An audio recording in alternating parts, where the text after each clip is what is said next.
I have my 3 3/4 blade, and I'm going to put it on my clipper. I'm going to make sure my clipper is turned on before I put the clipper on, before I put the blade on. If it's not turned on, you're in jeopardy of breaking the tongue of the clipper off. So you want to make sure that that's on. We'll snap it in just like that, and we need a little bit more power to get through this gentleman's hair. So I want to go really slow, and watch what happens when I go really slow with the clipper. We're cutting as we're taking an imaginary line straight up in the air, and we're avoiding a line of demarcation or a very heavy weight line. So that's going to take us no time at all to blend out.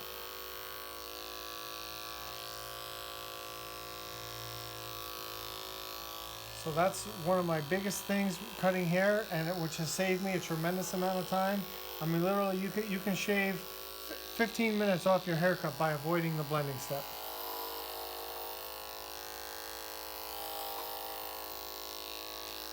So if you take a close look at my wrist, my wrist is absolutely still. I'm not moving it at all. I'm not worried about doing this to get the hair off the clipper or anything. Any sudden movement with that clipper is going to create some kind of weight line or line of demarcation. So his hair is a little heavier in the back. We're going to have a little bit of blending work to do there, not much. I want to give myself room. I don't want to go up so high where it's going to stand up.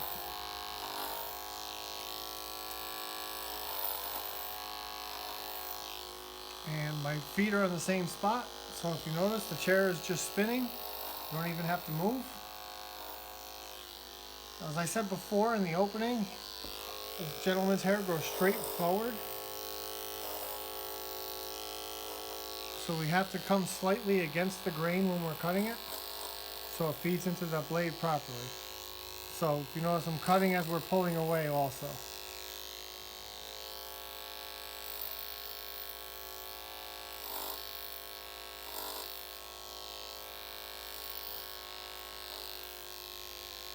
Okay, so that finishes off the first part of that step. So now what I'm going to do is I'm going to drop down 2 blade sizes and work around the perimeter of the haircut just to start on the outline. So I'm going to take the 3 3/4 blade off, and we're going to brush the clipper off. We're going to brush the blade off. So I want that clipper blade nice and clean for the next customer. So now we're going to drop down to a number 2 blade, which is 1/4 of an inch. Again, make sure that clipper is turned on when we snap it shut. And we're going to start around the outline of the haircut.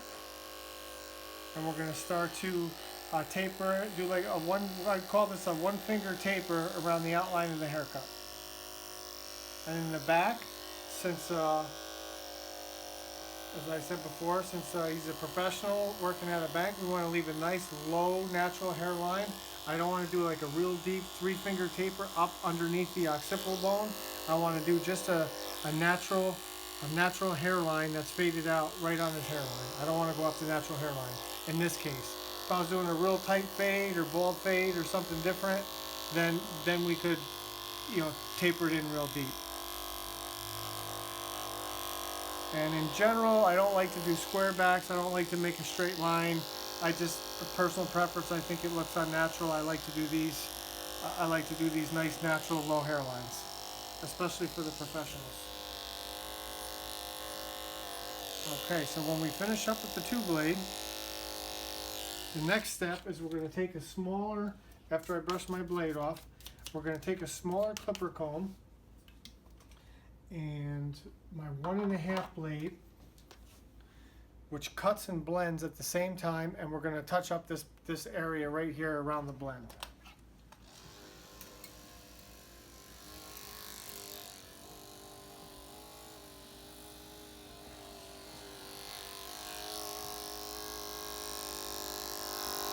So I'm going to leave that comb parallel to the side of the head. I'm going to use the tip of the blade and just run it across the comb. And that's going to cut and blend at the same time. So basically I'm just extending the imaginary line that I used with the 3 3/4 blade or the half, that half-inch fade on the side.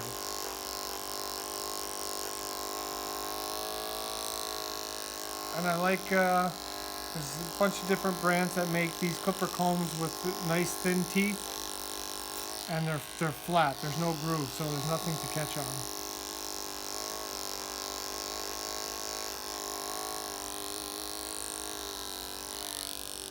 Alright, so we're blending that in nice and neat now.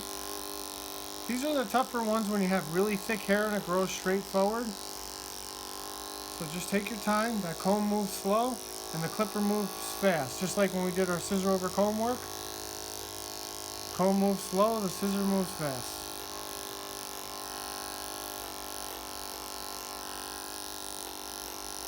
Now while we have the shorter blade on there, I can further fade out the neckline.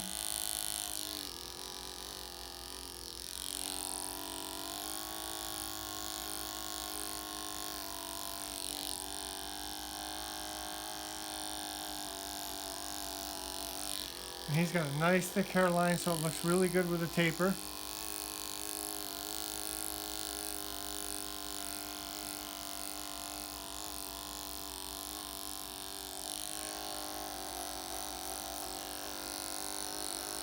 So as I'm turning the chair back around, I'm doing two things at once. I'm doing the taper, and we're blending out the back there.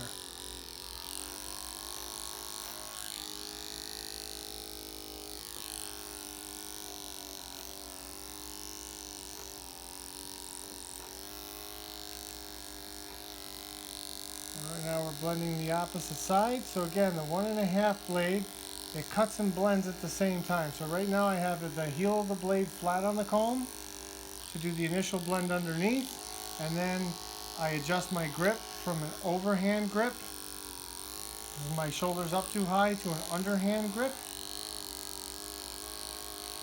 So now my body is back in alignment. I take the tip of the blade and I run it across a few times. So now the bulk of our haircut is done. We're going to switch to our adjustable clipper and finish the what I like to call the semi-finish of the haircut, that taper, before we pick up our trimmers and line them off. So I want to brush these tools off first before I pick up the next one. So, and I always put everything back in its place, so the next time I go to grab something, it's right where I left it, right in order. So I always have all my blades, in order from longest to shortest. So whatever your system is, I suggest you do it the same way every time. So when you go to grab for a specific tool or a blade, it's right where you left it, and it doesn't mess up your train of thought. So now I'm going to keep the clipper in the open position, and we're going to start that bevel around the edges. I'm going to hold the ear down. The clipper's at a 45-degree angle.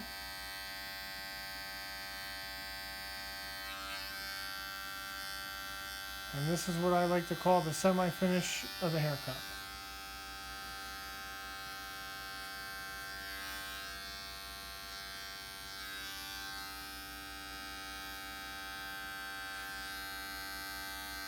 Now I just want to use a little bit of a scooping motion right below the hairline in the open position. And then that's in the longest position, so we're going to leave that nice natural hairline.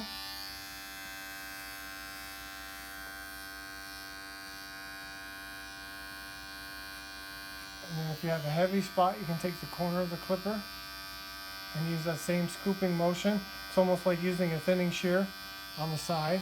Then we're going to close it halfway down and not go up as high. So again, this is what we call a low natural hairline, so we're fading it in a 1 finger's width instead of a 3 finger width deep taper.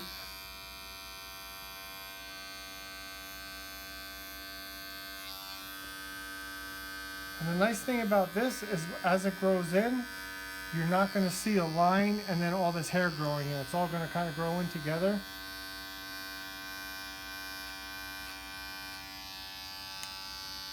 And then we'll complete the semi-finish around to the other side by holding that ear down. You really got to pull that ear down. You see how the hair's growing on the back of his ear?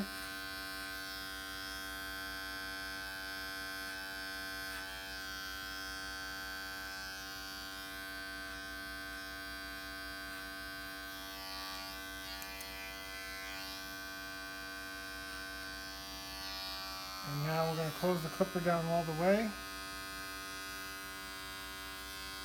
and complete that semi-finish. So now that we're done with that, I'm going to pick up my trimmer and then we're going to outline the rest. First off, brushing the clipper off. And then again, as I said, everything goes back in its place. It goes back on its charger. So when you're doing the sideburns, you want to make sure, as the gentleman is sitting, that his chin is parallel to the floor. So the sideburns are going to be, we have a straight line on the sideburns. If he's leaning down or leaning back, it's either going to be tilted when we're done. You want to really stretch that ear out and clean that hair off the ear. So you want to get it off the ear without it being a big space between the ear and the hairline. And I never put any pressure. I let the clipper do all the work. So if you tend to have a heavy hand, I would suggest using the back end of the clipper and doing the line this way. If you have a heavy hand, then, or if you have a light hand, then you can do it this way. The stretching of the ear is what's going to get it pop that hair out so you can get a nice close cut. And then on the outline of the haircut, you can see where his natural hairline is. We're just going to very lightly touch the skin. You don't need to press really hard and pull because we're going to get a nice straight line. We're going to get that nice and close with the straight edge. And then I'm going to stay just below where I left off. I don't want to get into my natural hairline. I don't want to mess it up and then have to bring it all up higher. All this hair down there I'm not going to worry about because we're going to get that with the straight edge. And the same thing on the other side. So if you turn his head to the side like this, it stretches the skin, the hair pops out, and you can get a closer line without pressing hard.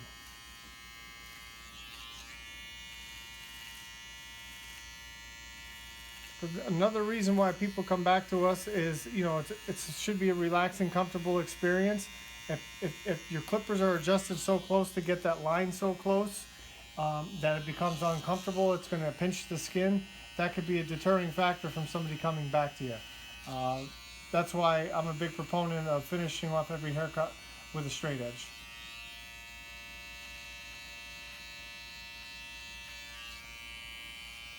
If you're not licensed to use a straight razor, then you want to make sure that you're stretching that skin as hard as you can, you know, to get a good straight line and to get it really close. Okay, so again, we'll make sure his chin is parallel to the floor. He's reading my mind. And while I have the clipper in my hand, I'm going to trim his eyebrows just because I know I would always ask first, but I cut his hair every 3 weeks, so I know he likes his eyebrows trimmed. So we're going to go ahead and do that. So I like to use the comb and the clipper, so I know based on the thickness of this comb, the eyebrows are not going to be cut any shorter than the thickness of the comb.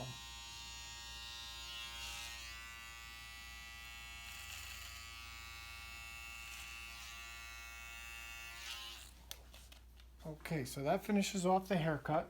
So now what we're going to do is we're going to shave the back of his neck and then style his hair. So what I like to do is to keep everything clean.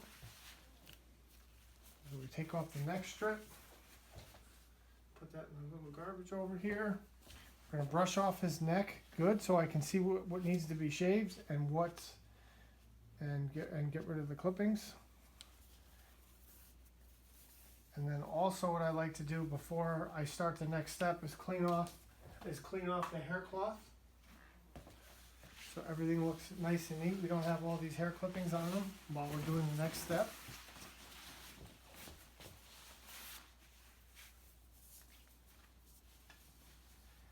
And looks like he's been out in the sun a little bit. His skin seems to be a little bit dry. So I'm going to use, I have two choices. I can use either our shave gel or our shave lotion.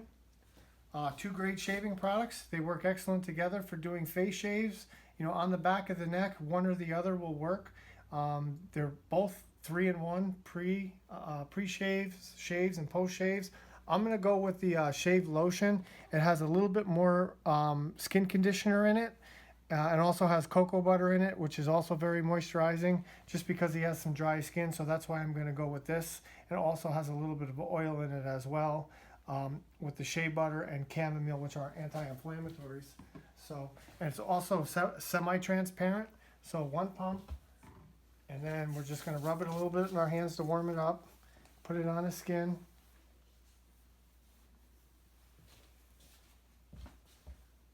Okay, and then I just want to wipe my hands off so they're not slippery when I use the razor. So we're going to bend his head to the side, and I'm going to stretch his skin.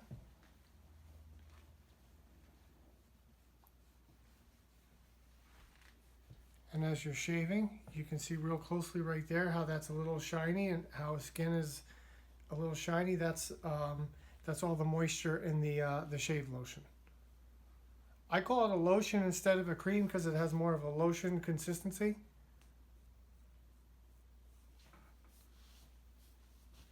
And it's more semi-transparent. So you can see what you're doing.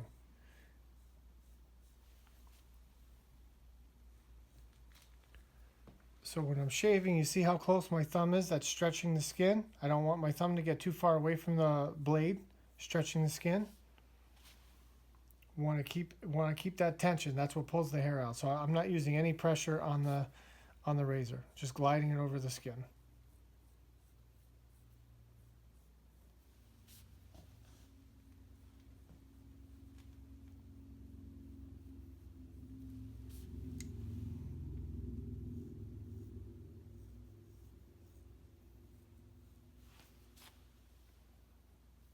Okay, so then when I finish the shave, what I do is always close the razor, set your razor down, or put it in your pocket if you have a pocket. And I just kind of rub that in.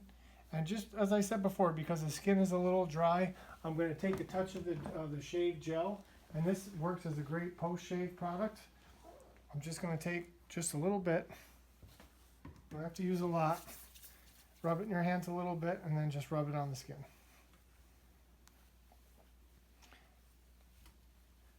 And the reason why I'm going with the gel after is because the gel doesn't have any oil in it, and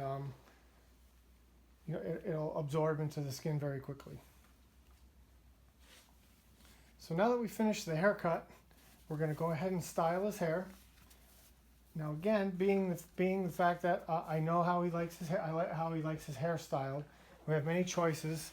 He likes a medium hold and a medium shine, and he likes to be able to run his hands through his hair during the day and restyle it. So the best choice for that is our Zorian of New York grooming cream. So what this is this is a thick cream. Has a consistency of a pomade, but it's in cream form. And we have coconut oil in this, which is very moisturizing. And it's a water-based product, so we want to use about that much. And the nice thing about it is it'll rinse out before the shampoo even hits the hair. So this is going to give them, a good amount of hold and a medium shine.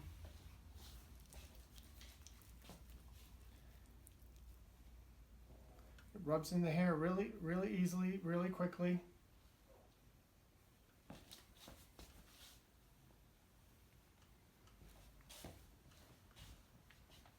So this particular product, unlike our pomade or our gel, will harden up. Our paste is really thick, and it's difficult to comb through thick hair. So this is the perfect solution. We used to wear his hair a lot shorter and textured on top, and the paste was the perfect option.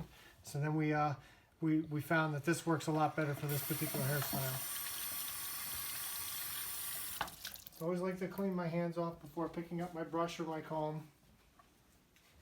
That way I don't have the residue all over it when I pick it up next time.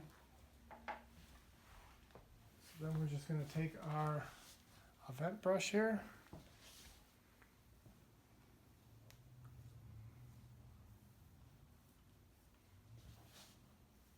So what I want to do when I style it with this particular growth pattern, if you look really closely at this particular growth pattern, it grows in a complete circle around his head. So what we have to do is we have to comb it all kind of forward into the side so it doesn't stand up in the back. And then just the front we lift up and brush back. And then we want to make sure that where it meets here, we have all that blended right so it doesn't come to a point and stick out. So this is really important. This is a very common growth pattern which can be difficult to style. So that's how we have to style it. So when the grooming cream, even though I say it has a medium hold and a medium shine, if you use just a little bit more, it's got enough hold to that hair that grows straight forward to hold it back. So that completes our haircut. As I said, that's one of the most common haircuts we do. But by saying most common, it doesn't mean easy. This blend area, this transition area from the sides to the top is very difficult. You got to get it just right because any imperfection is going to show, especially because that's the thickest part and it grows straight forward.